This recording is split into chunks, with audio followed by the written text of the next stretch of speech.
o le toa o Goliata nae mo di mauri ai le tusi o Samuel fa mai le tala sauro ia tau tamale na la toa mai au tamiti. He was a born warrior.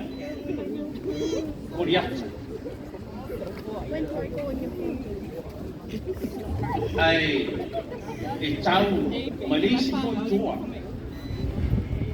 e ngoa ia tarita e lua tu ai ngā toa o le toa sa whalango i lona lava maosi malona manatu i le aistasi tu i lango ai le toa lea e ngoa ia Goliata whamailana vai maua lalo ia tarita o au ea o se uri e te sawai ia te au ma le nā tautou fasi o tia oi le aso nei ma tui nā tulo tino i manu pelelei ma manu pataki uia sa au whaatau waina o le tali lea e le isi toa e te sau ia te au ma le pelu ma le tau leo leo o te anu atu ia te oe swako iova o le atua o le tutau a Israel o le whai ia o le tali le nā le toa sa whaalango ma wha moe i le atua e le whaalango tā vita i sona marosi e whaalango i le atua ka mai le tala tā vita le aso nei e tuina mai ai oe i ova i lo lima o te fasi ia te oe ma ave ese lo uru Foa ia tu foilo tino au Filistia i manu felelei ma manuta. Au ai le whaolaina se tangata i owa i Peru ma le tau. Toa Samoa. Ma alta alo uma a Samoa. O le te au le nā le Yesu.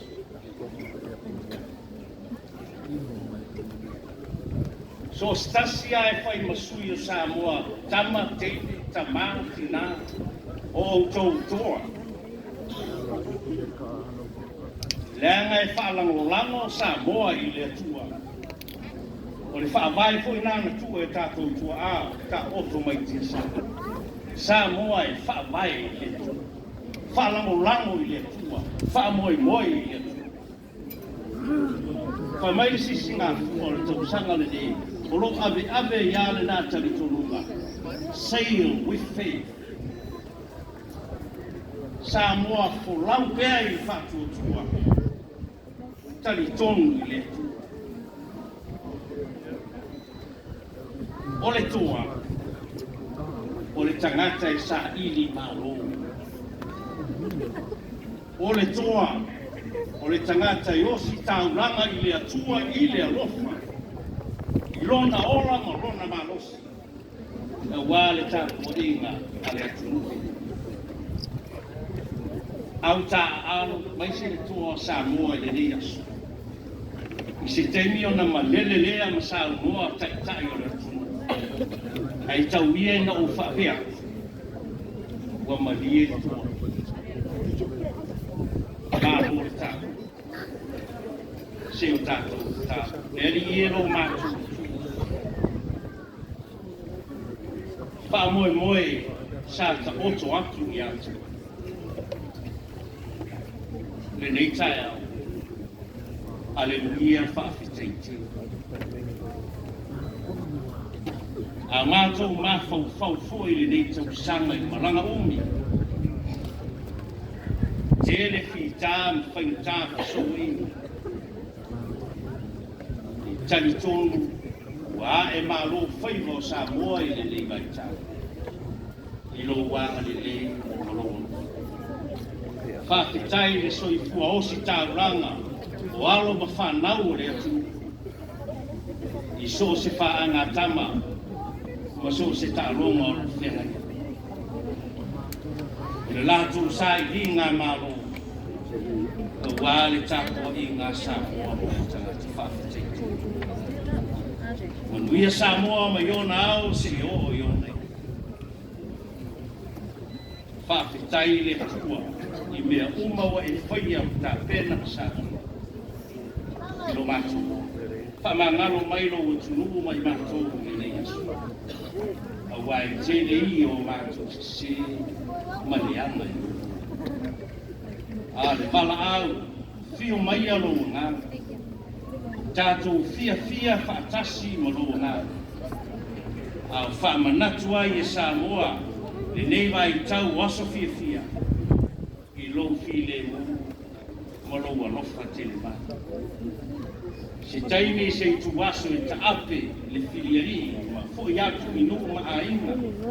Ai mai se foi no uso nei, ma langa mai e tunu i mau. Ia tuli muri a wina i mātou uma i au whamania. Anga lele i toi aso le nei tau sanga ma le fōlaunga a Samoa. Ia maua foi e Samoa, se tau sanga fōu e tumu i au whamania. I le soifua o lo mātou. Mātou runga lo manuia lo file mu mo lo fute. Ma le alo ma le anga. Nei whaavau lava. Amen. Samoa, o ai tua. Thank you very much.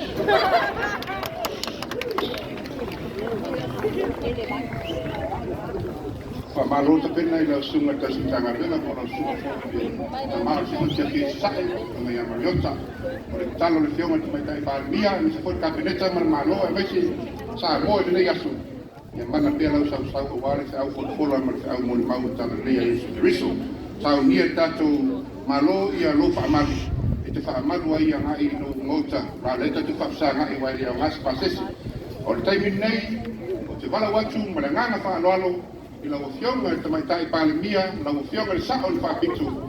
Ia, o le saunoanga o tū o le sou.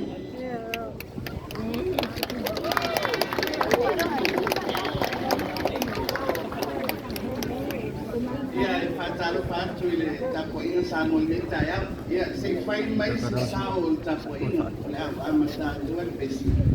Tato le pesi uma. I le dea su ta uo tato leilo ia i le tō Samoa. Ayo panau o tato autitani ta adia o le pesi.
O Samoa ua potu. Lau sunga i le taitai o le sauninga. O le sui leo le tapuainga e kalesia i o na fata e fia. Pa ia whaale malo, i le nofo atofi i le tawhatolu o le whainga malo, i le whaamalu malunga a le ao mamalu o la na fionga i le ao malu. O pa ia lava lea, a wā ainga matama, tama ma ainga, le mamalu atu mua mapule i tu au ma la taua, ainga le tai ma le baa fonti. Le tapua inga i sasai, i le whainga malo atu tuila manua, i ona tūlanga whanuke. Samoa, o loo sila sila, ma whaafonga tapua i mai, i tu e fia o le kelope. Le aunga autu o le nei tu whaatisinga, le toa Samoa. I le pūlenga, whaiaunga, ai mai se le sunga i le kapiteni, ma li i ta alu. O tātou tama whanau, au si ia le tunuu. E waenga o le si me mawha, le manu Samoa i le to sifuru lima ma le to fitu.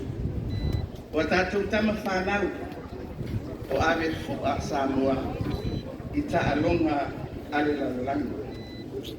Na amataria tātou waso i le sauninga lotu. Taitaina e kālesia so whatasi.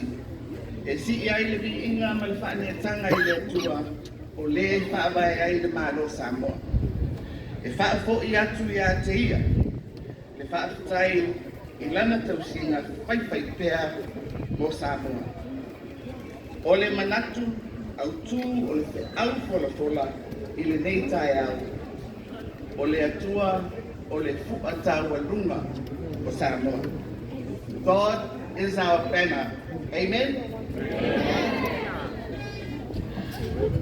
Wa utula e whaia umasui o le tapua inga le atunu. I ona tapa e fia. E wha leo e angana o le whaafitai ma le whaamalo i a tātou au si. A tau whanau sa tau si nio. O le man maro i whaanga tama ese ma ua ea ai le ngoa o Samoa. Le toa Samoa. Whaafitai i lo outou loto nu sa outou whiriwhiri ai. E ta alo mo Samoa i lunga o atu nu o lo outou no nofo ma ta alo ai. E le whangalo ina i a teau, e tātou manu Samoa na makmalo i le ipu o le Pasifika lua pe gospel lua. Le taito fitu na manu malo i Afrika i saute. Whapea le au ta alo, sa tausi nio ta alonga malo o tau kulenga, male limpeka, e pei ona ausia, e tātou ausisi ne mafu. O lea mumoli atu le whaafitai ma le whaamalo, ia te outou uma, o outou whaafiafiaina, ma whaatupu le loto mita, o tātou tangata, o na oa outou taun whaina. E mamoli whaapitoa le whaafitai lau sunga le whaiaonga Matt Parish. Ma le pūlenga o le toa Samoa, a inga whapea paanga uma le toa Samoa, o la outou langolongo sua i le tātou au.